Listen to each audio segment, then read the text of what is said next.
His bribe was refused, and he suffered the penalty of death. Others, perhaps more guilty, were more fortunate. Confiscation, owing to the concealment of their treasures by the delinquents, often produced less money than a fine. The severity of the government relaxed, and fines, under the denomination of taxes, were indiscriminately levied upon all offenders. But so corrupt was every department of the administration that the country benefited but little by the sums which thus flowed into the treasury. Courtiers and courtiers' wives and mistresses came in for the chief share of the spoils.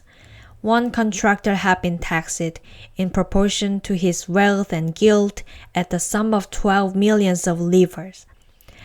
The Count, a man of some weight in the government, called upon him, and offered to procure a remission of the fine if he could give him 100,000 crowns. "Vous êtes trop tard, mon ami," replied the financiers. "I have already made a bargain with your wife for 50,000.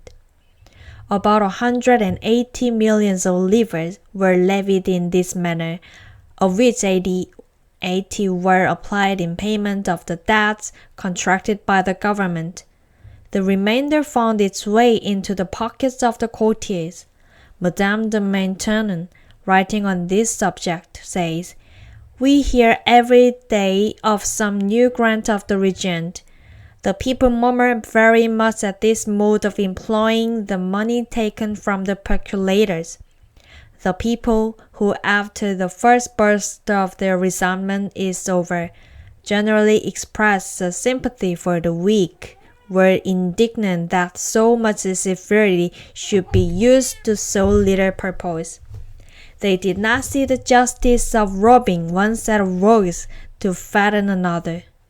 In a few months all the more guilty had been brought to punishment, and the Chamber of Justice looked for victims in humbler walks of life. Charges of fraud and extortion were brought against tradesmen of good character in consequence of the great inducement held out to common informers.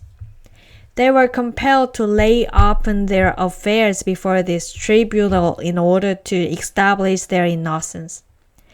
The voice of complaint resounded from every side, and at the expiration of a year the government found it advisable to discontinue further proceedings. The Chamber of Justice was suppressed, and a general amnesty granted to all against whom no charge had yet been preferred. In the midst of this financial confusion, law appeared upon the scene. No man felt more deeply than the regent the deplorable state of the country, but no man could be more averse from putting his shoulders manfully to the wheel. He disliked business. He signed official documents without proper examination, and trusted to others what he should have undertaken himself. The cares inseparable from his high office were burdensome to him.